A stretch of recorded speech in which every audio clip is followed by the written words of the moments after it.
अगर किताबों के आधार पर कुरान और वेदों को लेके चले तो कभी कोई हिंदू भाई नाराज़ नहीं होगा और कभी किसी मुसलमान को तकलीफ़ नहीं होगी। तकलीफ़ कब होती है? जब पार्लियामेंट में बैठे हुए पॉलिटिकल नेता जब खाइयाँ खड़ी करते हैं और दीवारें उठा देते हैं। अच्छा, ये मंदिर में चोरी करने आया था, पानी पीने नहीं आया, और मारा और पीट रहे हैं। बताइए कितने ढिठाई देखिए आप। पानी के लिए भी दरवाजे बंद किए जा रहे हैं। पानी के लिए मोहम्मद रसूलुल्लाह सल्लल्लाहु अलैहि वसल्लम ने पानी के लिए कभी गैर मुस्लिमों के लिए भी दरवाजे कभी बंद नहीं किए। हम देखें, गौर करें। जब हिंदू मुस्लिम की खाई पॉलिटिकल लोगों के जरिए जब खड़ी कर दी जाती है तो उसका खमियाजा आप देख रहे हैं। अभी तक उसकी भरपाई नहीं हो रही है। अभी तक हमारा देश कहां चला गया, कहां खड़ा है। लेकिन भक्त लोग कह रहे हैं सब कुछ बर्दाश्त है। एक तो अंधा यहां तक कह रहा है 100 रुपये डीजल क्या, पेट्रोल क्या, अगर 500 रुपये भी हो जाए तो खरीदेंगे। मुसलमानों के कान तो मरोड़ दिया है, उनकी टोटी तो टाइट कर दी है। तासुब का और घृणा का ये हाल है मेरे भाइयों। वो कह रहा है 500 रुपये लीटर भी पेट्रोल हो जाए तब भी हम वोट यही देंगे। क्यों? क्योंकि टोटी तो टाइट कर दी है मुसलमानों की। ये नफरत का हाल पैदा, नफरत इस हद तक पैदा कर दी गई है। देश हमारा कहाँ जा रहा है उसकी तरफ नहीं, मुल्क हमारा कहाँ जा रहा है उसकी तरफ नहीं। तो ये खाई कैसे ख़त्म होगी? ये किताबों के आधार पे होगी, ये कुरान और वेदों की रोशनी में होगी।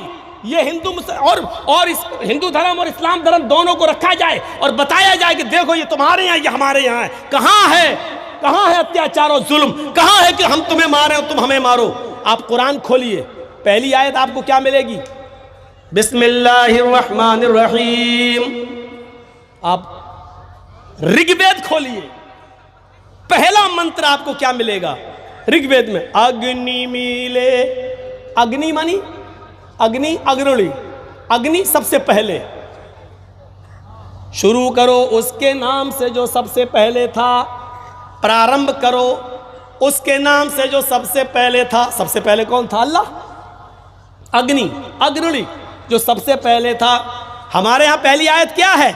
बिस्मिल्लाहिर्रहमानिर्रहीम। शुरू करता हूँ उस अल्लाह के नाम से जो बड़ा ही मेहरबान, इंतहाई रहम करने वाला है।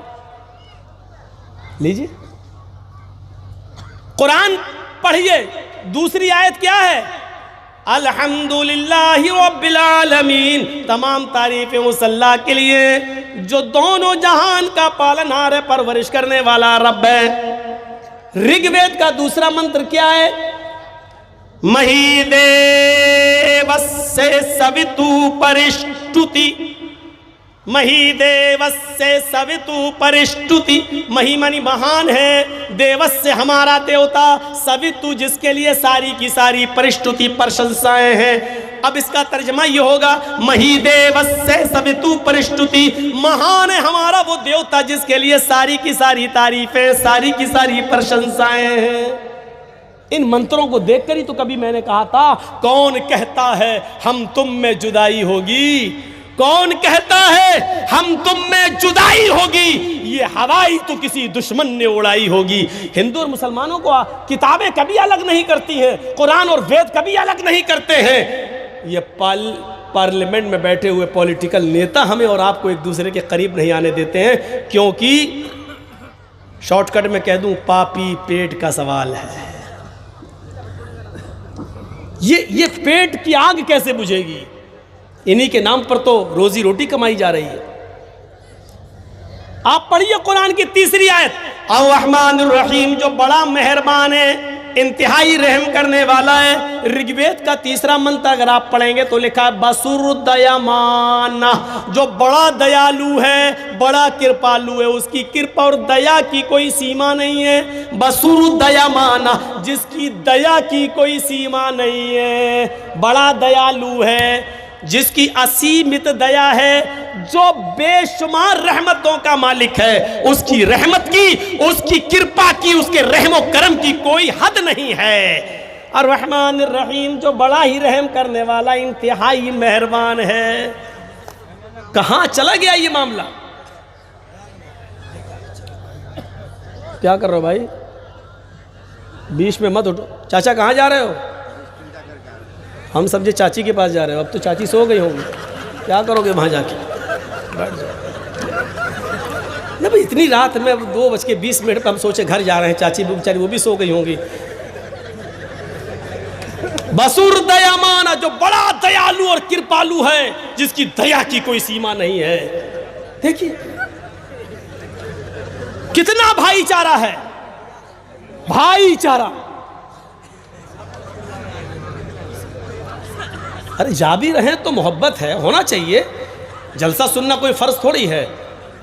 घर पे अगर जा रहे हैं तो अच्छी बात है। अगर आदमी पूरी रात जलसा ना सुने और फजर की नमाज जमात के साथ पढ़ ले तो मैं समझता हूँ कि रात भर के जलसे से बेहतर है। पूरी रात 2, 2:30, 3 बजे तक जलसा सुने और घर जाके सो जा कर और फजर की नमाज ना पढ़े तो समझ लो कि आपका पूरा पैसा बेकार, चौपट। एक भी नेकी हमारे नाम अमाल में उल्टे गुनाहगार और होंगे। तो अगर कोई जा रहा तो अच्छी बात है, लेकिन फजर में उठने की नीयत हो। अरे भैया बैठ जाओ, थोड़ा सा हमें भी डिस्टर्ब होता भाई। तो कितना प्यार है, कितनी मोहब्बत है। धर्म कभी बिगाड़ नहीं सिखलाते। और सुन लीजिए, बहुत साफ कह दूं, जिस धर्म के अंदर बिगाड़ हो और एक दूसरे को एक दूसरे से तोड़ना सिखाया जाता, वो धर्म ही नहीं है।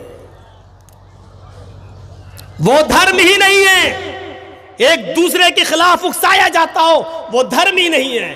कुरान करीम इंसानियत की और मानवता की सबसे बड़ी मिसाल पेश करता है। क्या कहता है? मन कतला नफ्सन, जिसने किसी नफ्स को, किसी मनुष्य को, किसी इंसान को कत्ल कर दिया, बिगैर नफ्सिन, बिगैर किसी बदले के या आमदन, बिगैर किसी जुर्म के और बिना किसी गलती के, अगर किसी ने किसी इंसान को, किसी एक मनुष्य को मार दिया, सिर्फ हिंदू मुसलमान की कैद नहीं, उसके बाद कहा गया अंधेरे को नाश कर देगा। आप देखिए कितना अंधेरा था अरब की सरजमीन पर, कितना अंधेरा था अरब की धरती पर, कितना अंधेरा था अरब की सरजमीन पर। आप इसका अंदाजा नहीं लगा सकते हैं। जुआ, अब आइए थोड़ा सा पढ़िए ज़ादुल मआद अल्लामा इब्न क़य्यिम की। जुआ इतना खेला जाता था कि लोग जुए में रकम हार जाते थे, कैश, तो अपना मकान लगा देते थे। मकान जुए में हार जाते थे तो अपनी बीवी जुए में लगा देते थे, और बीवी भी जुए में हार जाते थे तो अपनी जवान बेटी भी जुए में हार लगा देते थे। ये अरब का हाल था। पढ़िए इब्न क़य्यिम की किताब ज़ादुल मआद। इससे ज्यादा अंधेरा क्या होगा?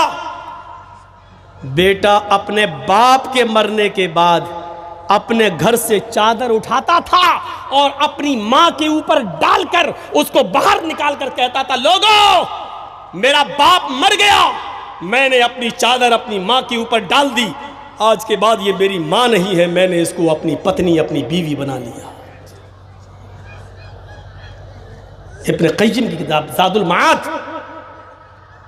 शराब तो इतना पीते थे कि मुस्नद अहमद की रिवायत, शराब के नशे में एक सहाबी ने बजाय अपनी बीवी के अपनी बेटी का हाथ पकड़ लिया और उसको खींचकर कमरे की तरफ ले जाने लगे। बेटी चीखी, बेटी की मां भागती हुई आई, अपने शौहर को धक्का दिया, उसको कमरे में बंद कर दिया और खुद बाहर अपनी बेटी को बचाया, निकाल लिया। जब होश में आए तो बीवी को पीटने लगे। बीवी ने कहा, पीट चुके? हाँ। बंद क्यों किया? कहा तुमने पी रखी थी। वो तो मैं रोज पीता हूं। ये उस वक्त की बात है जब शराब हराम नहीं हुई थी। नहीं, आज ज्यादा ही पी रखी थी, कभी कम कभी ज्यादा, ये तो होता ही रहता है। आज इतनी पी ली थी आपने कि आप बीवी और बेटी में अंतर नहीं कर सके। हाय नेपाल की नौजवान कौम, सुनो, बहुत शराब सस्ती है आपकी बस्ती में, दिलदादा बने हुए हो, चाय की और पान की दुकानों पर भी शराब मिल जाएगी बहुत आसानी के साथ तुम्हें। लेकिन ये शराब कितनी मनहूस चीज, कितनी खराब चीज, इसका अंदाज़ा भी हमें और आपको नहीं होगा। इस वाक़े को सुनिए, सहाबी हम उनके मुकाबले में कोई हैसियत नहीं रखते। ज़्यादा पी लिए तो बेटी का हाथ पकड़ लिया, हम उनसे ज़्यादा पाक साफ हैं, हम उनसे ज़्यादा नेक हैं, पकड़ लिया। जब बीवी ने कहा कि आज बीवी और बेटी में फ़र्क नहीं कर सके, तब नजर आसमान पर डाली, अल्लाह यही जुमले सुनने के लिए तूने मुझे जिंदगी दी? ये सुनने से पहले मेरी मौत क्यों नहीं आ गई? जमीन क्यों नहीं फट गई? मैं धंस क्यों नहीं गया? और फिर कहते, आय अल्लाह मैं तुझे गवाह बनाकर कहता हूं, आज के बाद मैं शराब को हाथ नहीं लगाऊंगा। शराब जब हराम नहीं हुई थी तो उसका नुकसान देकर साहबा छोड़ देने की कसम खा लिया करते थे। एक हम हैं आज, हुर्मत शराब के बावजूद, हमारे नबी के हुक्म के बावजूद आज हम इसको पी रहे हैं, अपने हलक के नीचे हम इसको उतार रहे हैं। अली साहबा पढ़िए, अली साहबा फी तमीज़ सहाबा, हाफिज अहमद इब्न हजर अल अस्कलानी की किताब। मेरे भाइयों, उस्मान हजरत कुदामा इब्न मज़ऊन का वाक़या नकल करते हैं। शराब हराम हो गई, उसके बाद शराब छोड़ दी गई। अल्लाह के नबी के ज़माने में शराब को हाथ नहीं लगाया, अबू बकर के ज़माने में भी हाथ नहीं लगाया, हजरत उमर फारूक के ज़माने में कुदामा इब्न मज़ऊन काफ़ी बूढ़े हो गए और बीमारियों ने उनको जकड़ लिया, बीसियों बीमारी में का शिकार हो गए। एक रात में उनको बहुत ज़्यादा शदीद दर्द हुआ और कुदामा इब्न मज़ऊन दर्द से निढाल हो गए। उनके किसी बेटे ने शराब की बोतल रखी हुई थी, उठा लाए और कहने लगे, अब्बू आपको बहुत शदीद दर्द है, सो नहीं पा रहे हैं, ये थोड़ी सी शराब ले लीजिए और पी लीजिए ताकि आपको थोड़ा सा आराम मिल जाए, नींद आ जाए। कल सुबह हम किसी हकीम को दिखाएंगे, किसी बड़े हकीम के पास चलेंगे। उन्होंने सोचा कि दर्द है और ये मजबूरी है, तो क्यों ना थोड़ी सी शराब पीकर थोड़ा सा आराम कर लिया जाए। अली साहबा में हाफिज अहमद इब्न हजर लिखते हैं, 3 या 4 घूंट थोड़ी सी उन्होंने शराब इतनी ले ली कि आराम से नींद आ जाए। शराब पीने के बाद ही सो गए और उनके बेटे के जरिए ये खबर हजरत अबू हुरैरा और दूसरे सहाबा को लग गई। सुबह होते ही ये खबर हजरत उमर फारूक रज़ियल्लाहु ताला अन्हु के दरबार में पहुंच गई। हजरत उमर ने सुबह होते ही कुदामा इब्न मज़ऊन को बुलाया। कुदामा इब्न मज़ऊन अपने दोनों बेटों के कांधे पर हाथ रखकर, अपने दोनों बेटों के दोनों कांधों पर, ये हाथ इनके और ये हाथ इस बेटे के कांधे पर रखकर हजरत उमर फारूक के दरबार में आए। फरमाया, आए कुदामा, मैंने सुना है कल रात में तुमने थोड़ी सी शराब पी ली। सच्चे लोग थे, ईमानदार लोग थे। कहने लगे, हाँ अमीरुल मोमिनीन, आपको तो मालूम है मुझे 20 बीमारियों ने घेर लिया है, आप खुद हमारी आयादत के लिए घर पे आते हैं। कल इतनी तेज दर्द हुआ कि मैं कराहने लगा, तो मेरे बेटे ने मुझे थोड़ी सी शराब पिला दी ताकि नींद आ जाए। हजरत उमर ने अपना सर पटका ऐसे, हाय कुदामा, ये तुमने क्या किया और अब जुर्म का एतराफ भी कर चुके हो। कहा बीमारी थी, मजबूरी थी। फरमाया, तुम्हारे नबी जनाब मोहम्मद रसूलुल्लाह की हमें किसी हदीस के अंदर नबी अकरम की पूरी जिंदगी में हराम हो जाने के बाद शराब किसी सहाबी को आपने मजबूरी में भी पीने की इजाजत नहीं दी। अगर दी है तो मेरे सामने कोई वाक़या लाओ या आपकी कोई हदीस मौजूद हो कि मजबूरी में पी सकता है। अगर कोई दलील हो तो दे दो, और अगर ये दलील कोई नहीं दे सका तो मैं तुम्हें 40 कोड़े मारूंगा। सहाबा किराम की मीटिंग होती है, सारे सहाबा कहते हैं कि उनको मजबूरी है, बूढ़े भी हो चुके हैं और दर्द की वजह से हज़रत उमर ने कहा, मुझे किसी की तकलीफ़ मत बताओ, मुझे ये दलील दो कि हज़रत मोहम्मद रसूलुल्लाह ने मजबूरी में किसी को शराब पीने की इजाज़त दी हो, और मजबूरी में कभी किसी ये कहा हो कि कोई आदमी परेशान हो तो मजबूरी में शराब पी सकता है। नहीं मिल सकी कोई दलील। हज़रत उमर फारूक ने कहा, फिर आज ही इनको 40 कोड़े मारे जाएंगे। एक बूढ़े आदमी को 40 कोड़े मारे जाएंगे। फिर किबार सहाबा की मीटिंग होती है और उस मीटिंग में ये तय पाया जाता है, अमीरुल मोमिनीन, मैं तुम्हें कोड़े लगाने से नहीं रोक रहा हूँ। खुदामा इब्ने मज़ून ने गलती की है, शराब पी ली है थोड़ी सी, उनको कोड़े मारे जाएं, लेकिन अभी वो बीमार हैं, उनको कल बहुत तेज दर्द हुआ था, 20 बीमारी उनको लगी हुई है। अमीरुल मोमिनीन, उनको 1 हफ्ते की मोहलत दे दी जाए, ये ताकत के माजून वगैरह खा लें, शहद वगैरह इस्तेमाल कर लें, बीमारी में थोड़ा इफाका हो जाए और अपने आप बिस्तर से उठकर चलने फिरने लगे, तब इनको ये कोड़े मार लेना। अभी 1 हफ्ते के लिए उनको मोहलत दे दी जाए। हजरत उमर फारूक ने जब ये सुना तो फरमाने लगे, सहाबियों, मोहम्मद के साथियों, मुझे तुम्हारा मशवरा बेहद पसंद आया है, लेकिन मैं इनको 1 हफ्ते की छूट दे देता हूं। मैं चाहता हूं कि 1 हफ्ता इनको कोड़े ना मारे जाएं, लेकिन अगर इनको कोड़े मारने से पहले 1 हफ्ते को छूट देने के बाद अगर 1 हफ्ता होने से पहले मैं ही मर जाऊं, मेरा ही इंतकाल हो जाए और इनके ऊपर कोड़े बाकी रह जाएं, तो मैं अल्लाह ताला को क्या जवाब दूंगा? कयामत के दिन में अपने रब को क्या मुंह दिखाऊंगा? बताओ मुझे, मैं अपने रब के सामने कौन सा चेहरा लेकर आऊंगा? बताओ मुझे। अगर इनके ऊपर कोड़े रह गए और मैं मर गया, मेरा इंतकाल हो गया, तो कल कयामत के दिन में क्या चेहरा दिखाऊंगा? इनको आज ही कोड़े मारे जाएंगे। हजरत खुदामा इब्ने मज़ून को खड़ा कर दिया गया। आए नेपाल की बस्ती के लोगों सुनो, कॉन्फ्रेंस कराने वालों सुनो, आज तुम इस वाक़े को सुनकर इबरत लेना। हजरत खुदामा इब्ने मज़ून 20 बीमारी में मुब्तला है, खड़े होने की ताकत नहीं है, अपनी औलाद के सहारे खड़े हैं, फिर भी उनको कोड़े मारे जा रहे हैं और 40 कोड़े उनके जिस्म पर बरसाए गए। हजरत उमर फारूक के एक आदमी ने 40 कोड़े मारे। 40 कोड़े खाने के बाद उनको गोद में उठाकर उनके घर ले जाया गया। आप अली साहबा पढ़िए हाफिज अहमद इब्न हजर की, इन 40 कोड़े खाने के बाद फिर 2 या 3 साल तक खुदामा इब्ने मज़ून जिंदा रहे, लेकिन इन 40 कोड़ों के बाद उनकी हड्डी के अंदर इतना दर्द हो चुका था कि वो फिर 2-3 साल तक फिर वो बिस्तर से नहीं उठ सके।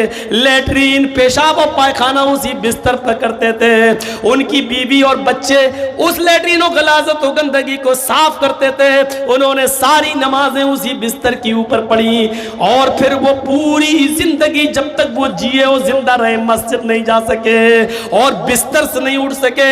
इस सजा के बाद 2-3 साल जिंदा रहे और उसी चारपाई के ऊपर उनका इंतकाल हो गया।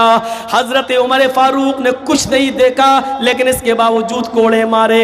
शराब पीने वालों सुनो, हजरत उमर फारूक ने एक बूढ़े आदमी को नहीं छोड़ा, जिसको 20 बीमारियां थी उसको नहीं छोड़ा, जिसकी पूरी जिंदगी बिस्तर पे गुजरी उसको भी नहीं छोड़ा। गौर करो, अगर आज इस्लाम के कानून हमारे और आपके ऊपर नाफिज हो जाए तो हमारी हैसियत क्या होगी? हम कहाँ खड़े होंगे? कैसे हमारे हलक के नीचे ये शराब उतर जाती है? कैसे ये शराब उतर जाती है? ये शराब इतनी ज्यादा पी जाती थी अरब की सरजमीन पर कि लोग शराब के नशे में धुत होकर अपनी बेटी तक का हाथ पकड़ लेते थे। यकबैक शराब की हुर्मत का ऐलान अल्लाह के नबी भी नहीं कर सके। और ये बताता है तकाजा नबी अकरम का कि अगर मुआशरे में कोई बुराई बहुत ज्यादा जड़ें पकड़ चुकी हो, मजबूत हो चुकी हो, तो फौरन सारे लोग मिलकर उस बुराई को फौरन नहीं रोक सकते हैं, धीरे धीरे रोकना चाहिए। धीरे धीरे